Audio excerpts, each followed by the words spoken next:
13절에서 19절까지의 말씀입니다. 제가 한 절, 여러분들이 한 절 교독하시겠습니다. 그리하면 내가 범죄자에게 주의 도를 가르치리니 죄인들이 죽게 돌아오리이다.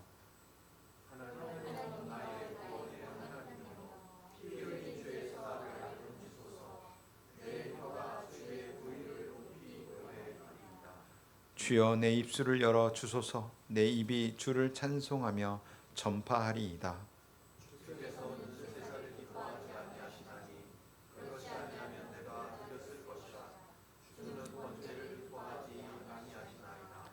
하나님께서 구하시는 제사는 상한 심령이라. 하나님이여 상하고 통회하는 마음을 주께서 멸시하지 아니하시리이다.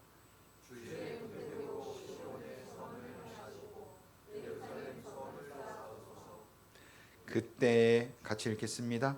그때에 주께서 의로운 제사와 번제와 온전한 번제를 기뻐하시리니 그때에 그들이 수소를 주의 제단에 드리리이다. 아멘. 여러분들은 사람이 정말 변할 수 있다고 생각하십니까? 우리는 매일 아침 결단합니다. 오늘은 화내지 말아야지. 오늘은 조금 더 정직하게 살아야지. 조금 더 베풀며 살아야지. 그런데 어떻습니까? 저녁에 돌아와서 다시 우리가 거울 앞에 서면 어김없이 어제와 똑같이 고집부리고 어제와 똑같이 시기하고 어제와 똑같은 습관 앞에 무너진 나를 발견합니다. 그래서 세상은 참 냉정하게 말합니다. 사람은 고쳐 쓰는 게 아니다라고요. 이 말이 얼마나 가슴 아픈 말인지 모릅니다. 더 아픈 건 이 말을 가장 먼저 던지는 사람이 바로 우리 가까이 있는 사람들이라는 것입니다. 당신은 맨날 그 모양이야. 넌 절대로 안 변해. 아빠는 원래 이런 사람이니까 기대하지 마. 사랑하는 사람에게 듣는 이런 말들은 우리의 마음을 더 아프게 합니다. 이런 말을 들은 사람들은 긍정적인 방향으로 변화하기보다는 지금까지 살아왔던 습성 그대로 살아갑니다.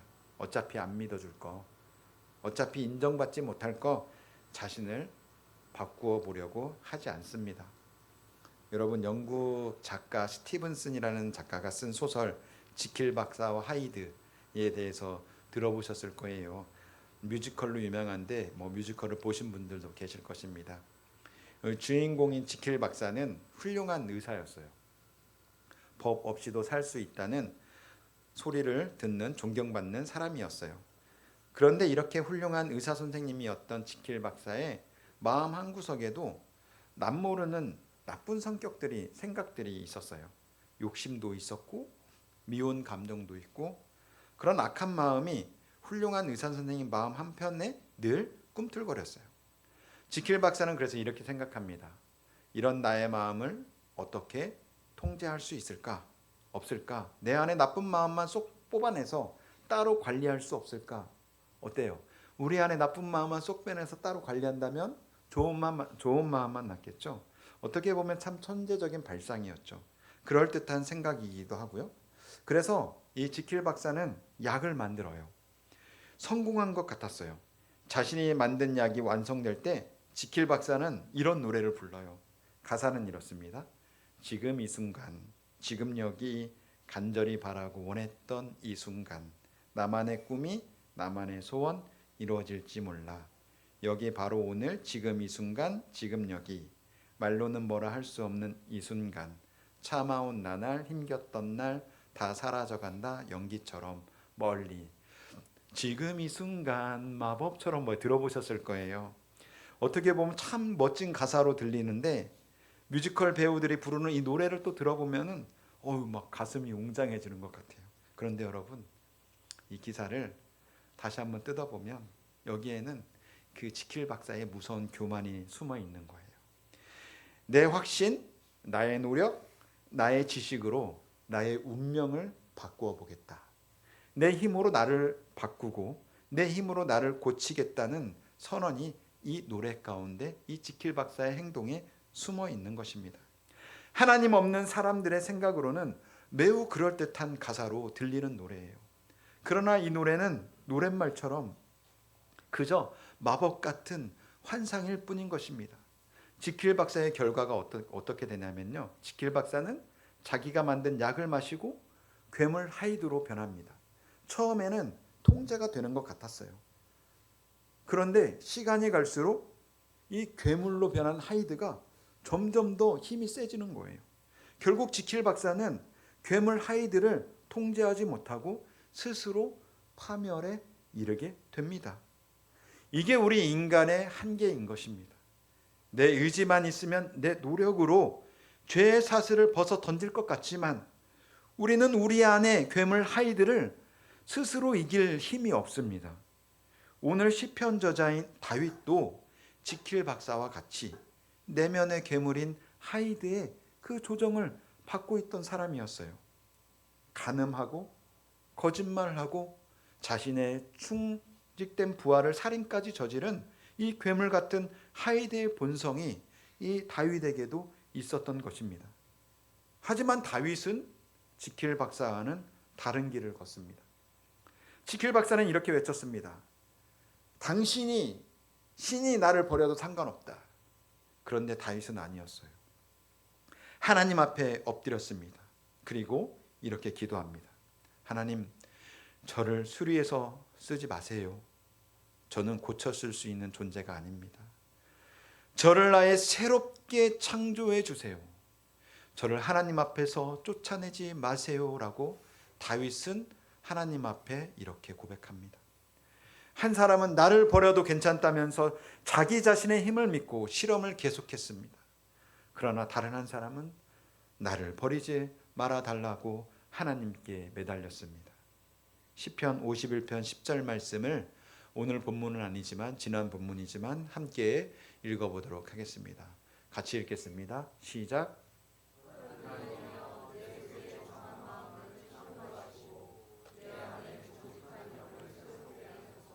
아멘. 이 다윗은 10절 말씀에서 하나님께서 자신 안에 정한 마음을 창조해달라고 이야기를 하고 있어요. 간구하고 있어요. 여기에서 정한 마음이란 원래 원어의 의미는 정결한이라는 뜻이에요. 하나님이여 내 속에 정결한 마음을 창조하시고, 이렇게 해서 바꾸어서 읽으면 오늘 10절의 말씀의 뜻이 조금 더 이해가 돼요. 다윗도 하나님께서 자신 안에 정결한 마음을 창조해 달라고, 그 정결한 마음을 창조하셔서 자신 안에 있는 정직한 영을 회복시켜 달라고 다윗은 간구하고 있어요. 그런데 오늘 본문 첫 13절 말씀에는 다윗은 이러한 태도를 취해요. 13절 말씀을 함께 읽어보도록 하겠습니다. 시작. 그리하면 내가 범죄자에게 주의 도를 가르치리니 죄인들이 주께 돌아오리이다. 이 구절을 얼핏 보면 범죄자, 죄인들에게 하나님의 진리의 말씀을 가르쳐서 죄인들이 하나님께 돌아오게 하겠습니다라는 다윗의 말이에요. 좀 이상해요. 다윗보다 더한 죄를 지은 사람은 당시에 찾아보기 힘들 정도로 다윗은 엄청난 죄들을 연속해서 지었어요. 그런데 다윗이 갑자기 하나님의 말씀을 선포하고 죄인들이 하나님께 돌아오게 한다는 것이에요. 뭔가 이상하지 않습니까? 이어지는 14절 말씀을 함께 읽겠습니다. 14절 말씀입니다. 시작. 하나님이여 나의 구원의 하나님이여 피 흘린 죄에서 나를 건지소서. 내 혀가 주의 공의를 높이 노래하리이다. 아직도 자신의 죄에 대해서 다윗은 문제 해결이 되지 않아 하나님의 구원을 기다리고 있는 상황이었어요. 이런 상황에 있는 다윗이 이야기하는 이 2절의 13절은 죄인들에게 하나님을 알려서 죄인들이 돌아오게 하겠다? 일반적으로 우리의 생각으로는 잘 이해가 되지 않는 부분이에요. 그러면 이 13절 말씀을 우리는 어떻게 받아들이고 이해해야 할까요? 13절 말씀은 다윗이 하나님과 거래를 시도하는 것으로 보입니다. 하나님이 이렇게 해주시면 나도 이렇게 하겠다. 먼지 같은 우리들이 어떻게 하나님과 거래를 할 수 있겠습니까?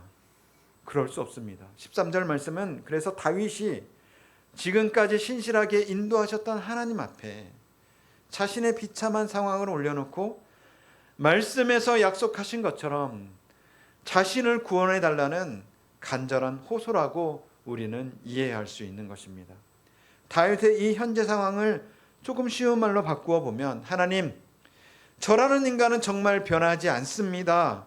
제 힘으로는, 제 노력으로는 이 죄에서 빠져나갈 길이 없습니다. 그런데 하나님 여기에서 저를 그냥 이 죄와 함께 죽게 내버려 두시겠습니까? 아니면 저 같은 괴물도 하나님의 능력으로 재창조하실 수 있다는 것을 세상에 증명해 보이시겠습니까? 하나님이 저를 재창조하시면 많은 죄인들이 나를 보고 하나님께로 돌아올 것입니다. 다윗은 지금 이러한 말로 하나님을 설득하고 있는 것입니다. 하나님께 매어 달리고 있는 것이 바로 13절 말씀입니다. 하나님, 저를 위해서만이 아닙니다.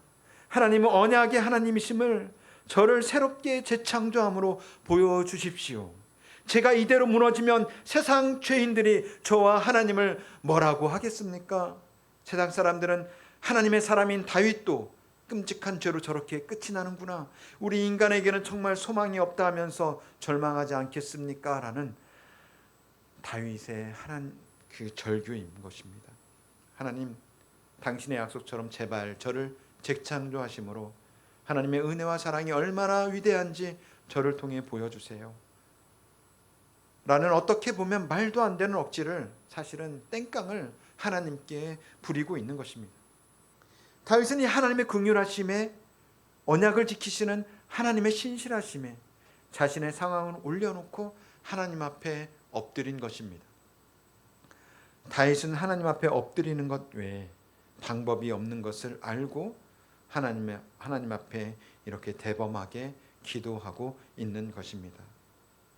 광야의 금송아지 사건으로 진노하시는 하나님 앞에 하나님의 생명책에서 자신의 이름을 지워서라도 이스라엘 백성을 용서해 달라고 기도했던 모세처럼 대범하게 그렇게 하나님 앞에 엎드린 다윗이었습니다. 어떻게 보면 미천한 피조물이 온 우주를 창조한 창조주 하나님과 거래를 하는 것처럼 보이기도 합니다.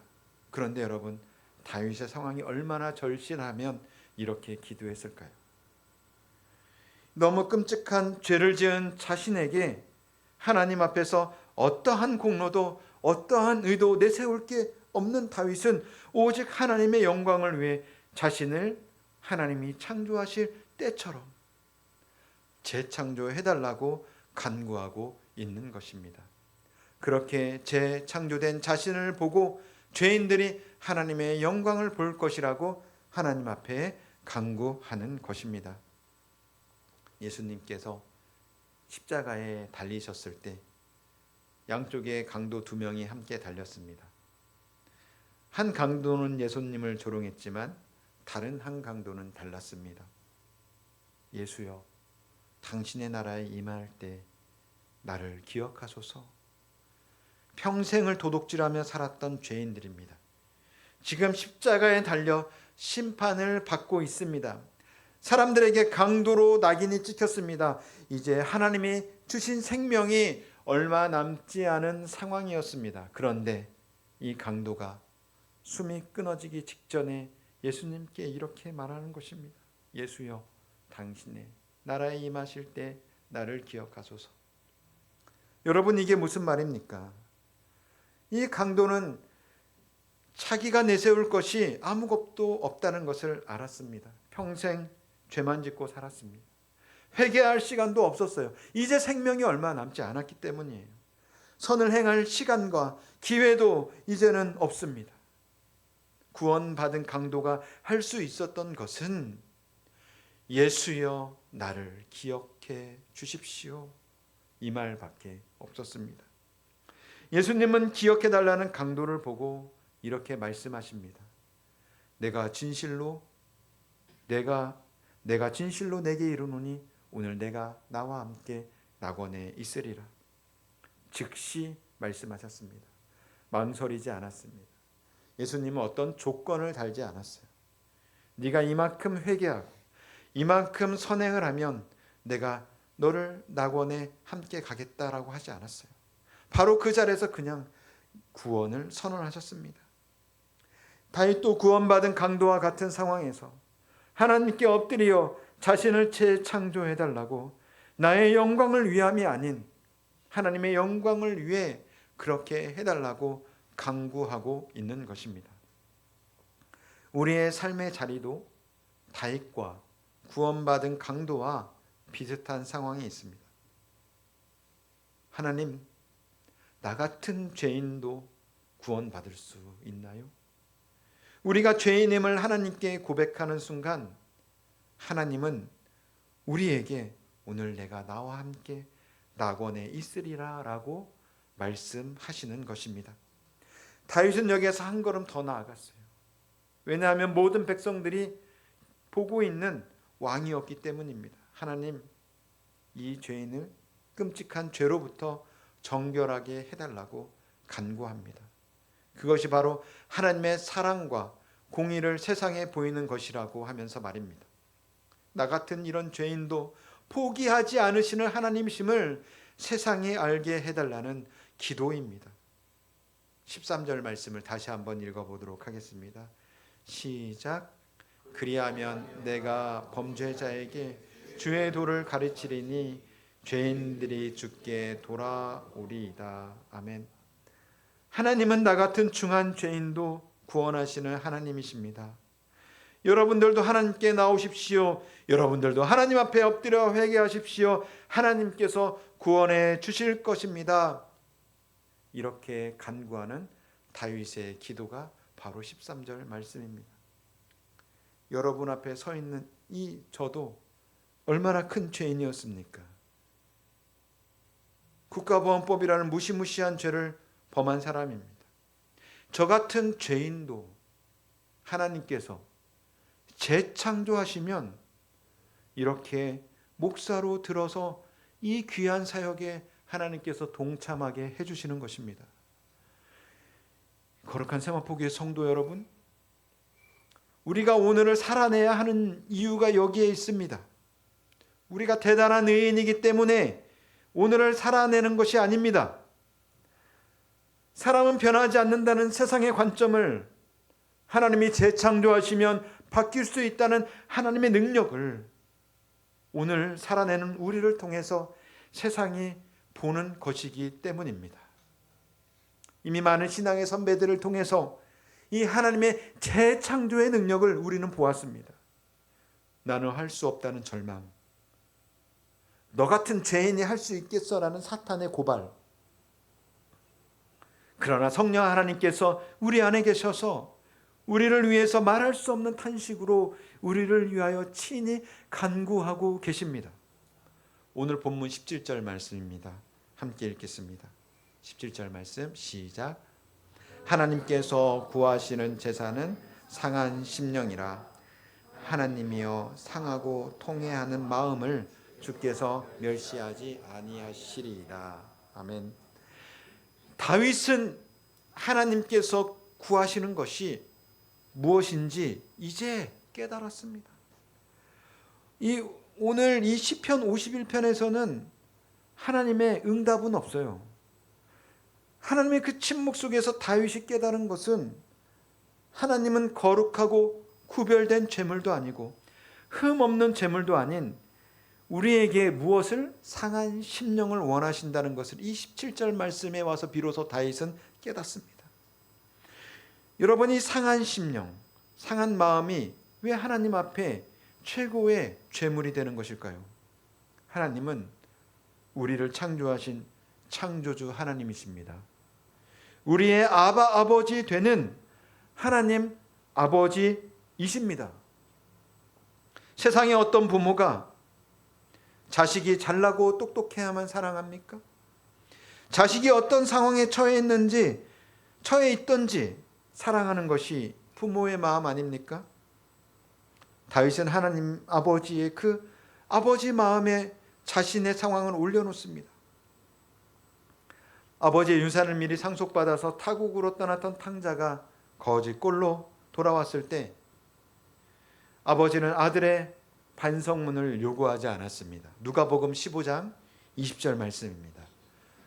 같이 읽겠습니다. 시작. 이에 일어나서 아버지께로 돌아가니라. 아직도 거리가 먼데 아버지가 그를 보고 측은히 여겨 달려가 목을 안고 입을 맞추니. 아멘.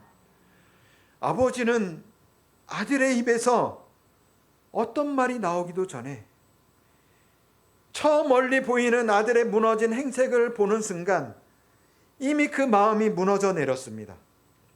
아들이 길을 되돌아와 아버지에게 걸어오는 그 발걸음 자체가 아버지에게는 이미 가장 귀한, 가장 큰 제사였던 것입니다. 마태복음 9장에서 바리새인들이 예수님께 물었습니다. 어찌하여 당신의 선생은 세리와 죄인들과 함께 잡수시나이까? 그때 예수님이 뭐라고 대답하십니까? 마태복음 9장 12절부터 13절까지의 말씀입니다. 시작. 건강한 자에게는 의사가 쓸데없고 병든 자에게라야 쓸데있느니라. 나는 의를 부르러 온 것이 아니요 죄인을 부르러 왔노라. 아멘. 예수님은 상한 사람, 부서진 사람, 아무것도 내세울 것이 없는 사람을, 이 죄인들을 찾으러 오셨습니다. 그런데 여러분, 그 예수님이 십자가에서 무슨 일을 겪으십니까? 나의 하나님 어찌하여 나를 버리셨나이까? 이렇게 부르짖습니다. 하나님 아버지께 버림받는 그 상한 심령을 우리 예수님도 경험하신 것입니다. 예수님의 그 상한 심령을 경험하셨기에 우리의 상한 심령이 하나님 아버지께 나아갈 길이 열린 것입니다. 성도 여러분, 여러분 삶에 하나님의 응답이 들리는 것 같지 않아서 답답하십니까? 혹은 내가 이만큼 봉사했으니까, 내가 이만큼 헌금했으니까 이제 좀 도와주십시오 라고 여러분들 마음에 그렇게 생각하고 있지 않으신가요? 여러분, 하나님 앞에 봉사와 헌신은 구원받은 성도로서 마땅히 해야 할 것입니다. 그 어떤 봉사와 헌신도 하나님 앞에 내세울 수 없는 것입니다. 중요한 것이 나의 의, 나의 공로? 아닙니다. 혹은 나의 연약함, 부서진 나의 마음, 그 어떤 것도 중요하지 않은 거예요. 그저 우리는 하나님 앞에 겸손함으로 있는 그대로, 상처 입은 그대로, 부족한 그대로 하나님 앞에 우리는 나아가는 것입니다. 우리가 병원에 갈 때 어때요? 의사 선생님에게 혼날까봐 미리 자기가 알아서 막 약도 먹고 이런저런 민간요법 다 해보고 가면 어때요? 의사 선생님이 좋아해요? 싫어해요? 싫어하죠. 그런 건 어디서 들었어요? 그저 있는 그대로 나갈 때 더 효과적인 치료를 받을 수 있는 것입니다. 세상의 그 어떤 부와 그 어떤 명예와 지식도 하나님 앞에서는 한낱 먼지에 불과한 것입니다. 우리의 실패, 우리의 상처, 연약함 그대로 하나님 앞에 가져가십시오.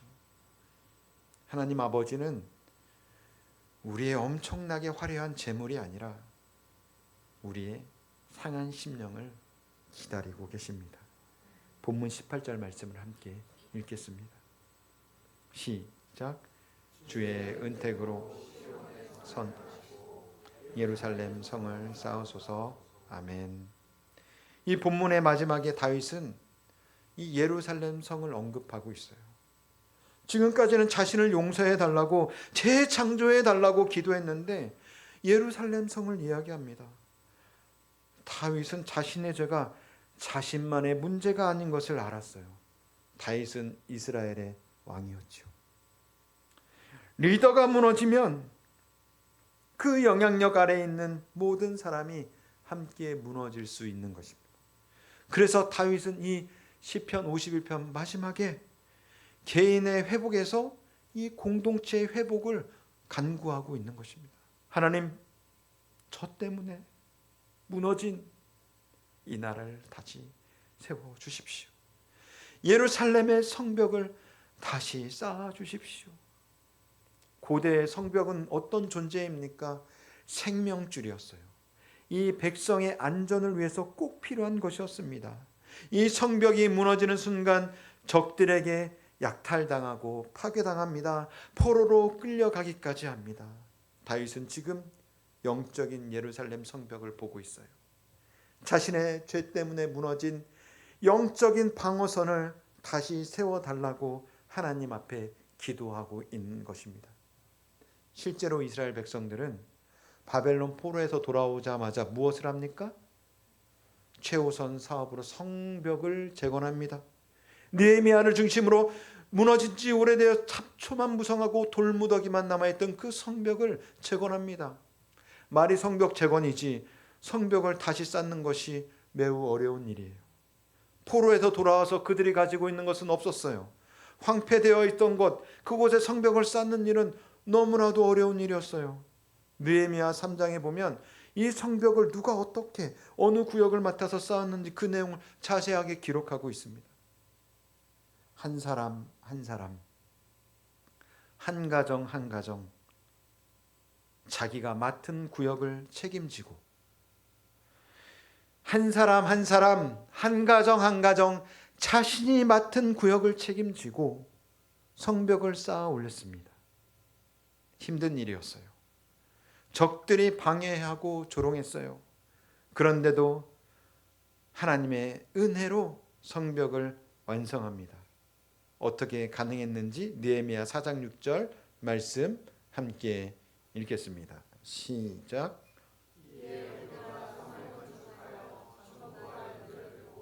높이가 절반에 이르렀으니 이는 백성이 마음 들여 역사하였음이라. 아멘. 백성이 마음 들여 역사했다. 백성이 마음 들여 역사했다. 각자가 자기 자리에서 최선을 다했다는 것입니다. 여러분, 하나님의 말씀은 과거이지만 이 3000년 전의 과거이지만 현재예요. 그리고요, 이 현재이지만 미래입니다. 우리 모두에게는 각자에게 맡겨진 영적인 성벽이 있어요. 그 성벽이 견고하면 죄와 유혹이 우리를 공격해도 우리는 이겨낼 수 있어요. 그런데 성벽이 무너지면 어떻게 됩니까? 작은 유혹에도 흔들리며 허물어질 수 있습니다.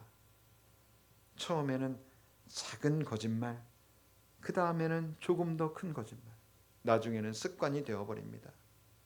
처음에는 작은 불평, 그 다음에는 원망, 나중에는 하나님을 원망하게 됩니다. 이러한 작은 습관이 무너진 성벽이 되고 도시는 그것으로 인해서 황폐해집니다. 그런데 여러분, 우리에게 좋은 소식이 있습니다. 느헤미야가 무너진 성벽을 다시 쌓았듯이 하나님은 우리의 무너진 영적 방어선을 다시 세워주고 계십니다. 느헤미야처럼 한 구역씩, 한 걸음씩 우리 자신에게 주어진 영적 방어선을 상한 심령과 통회하는 마음으로 쌓아갈 때 우리 공동체의 영적 방어선이 굳건히 세워지는 것입니다.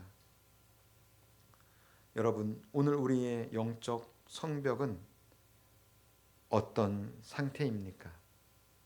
견고하게 서 있습니까? 아니면 군데군데 무너져 있습니까? 어떤 분은 분노라는 틈으로 적이 들어오고 있을지도 모르고, 어떤 분은 탐욕이라는 구멍으로 세상이 침투하고 있을지도 모릅니다. 어떤 분은 교만이라는 무너진 성벽 때문에 영적 전투에서 계속해서 지고 있을 수도 있습니다. 어떤 분은 음란이라는 무너진 성벽으로 유혹이 계속 들어오고 있을지도 모릅니다. 어떤 분은 폭력이라는 틈으로 관계가 무너지고 있을지도 모릅니다. 주먹을 휘두르지 않아도 마음속에 품은 살의 독한 말 한마디, 무시하는 눈빛, 냉소적인 한숨, 이 모든 것이 폭력입니다. 우리는 의식하지 못한 채 말과 태도와 행동으로 다른 사람을 죽이고 있는지도 모릅니다. 그런데 오늘 다윗의 기도를 기억하시기 바랍니다. 주의 은택으로 예루살렘 성을 쌓으소서. 주의 은택으로, 내 힘으로가 아닙니다. 하나님의 은혜입니다. 하나님의 은혜로 쌓는 것입니다. 하나님의 은혜로 이 성벽을 쌓아갈 때 이런 일들이 일어나요. 19절 맨 마지막 절 말씀입니다. 19절 말씀입니다. 같이 읽겠습니다. 시작.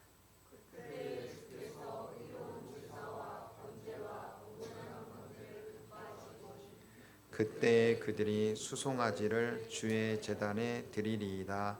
아멘. 상한 심령으로 하나님 앞에 통해 자복하고 나왔을 때, 하나님의 은혜로 성벽을 다시 쌓아갈 때 우리의 예배가 다시 회복되고 하나님은 우리의 예배를 기뻐하시는 것입니다. 19절 말씀을 반대로 생각을 해보면 어떻습니까? 성벽이 무너진 상태로 형식적인 제사를 드려도 하나님이 기뻐하실까요? 기뻐하시지 않을까요? 하나님은 기뻐하시지 않으신다는 것입니다. 그래서 다윗은 하나님 앞에 회개하며 자신을 재창조해달라고 간구하는 것입니다. 상한 심령으로 하나님 앞에 엎드리고 이 영적 성벽을 하나님의 은혜로 재건한 후에 온전한 예배로 나아갔습니다. 오늘 말씀을 정리해 보겠습니다. 제가 서두에 이런 질문을 드렸어요. 사람은 변할 수 있을까요? 세상은 냉정하게 말합니다. 사람은 고쳐 쓰는 게 아니라고 말입니다. 사랑하는 사람들도 우리에게 판결문을 내립니다. 넌 절대 안 변해. 그래서 우리는 그대로 포기한 채 있는 그대로 살아갑니다. 그런데 오늘 우리는 다윗의 시를 통해 배웠습니다. 지킬 박사는 당신이 나를 버려도 괜찮다며 자기의 힘으로 변하려다 파멸했지만 다윗은 어떻습니까?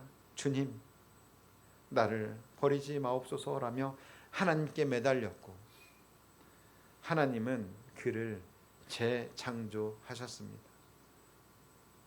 오늘 이 예배의 자리를 나가면서도 우리는 여전히 같은 유혹에 있을 것입니다. 그때 기억하십시오. 하나님이 우리를 재창조하신다는 것을 기억하시기 바랍니다. 여러분, 하나님은 우리의 완벽함을 기다리시지 않으십니다. 우리의 한 걸음, 우리의 상한 심령 그대로 하나님 도와주세요라는 이 한마디를 오늘도 우리의 입에서, 우리의 행동에서 나오기를 원하고 계십니다. 오늘도 하나님 앞에 한 걸음 더 나아가는 우리가 되기를 우리 예수님 이름으로 축복합니다. 제가 기도하겠습니다.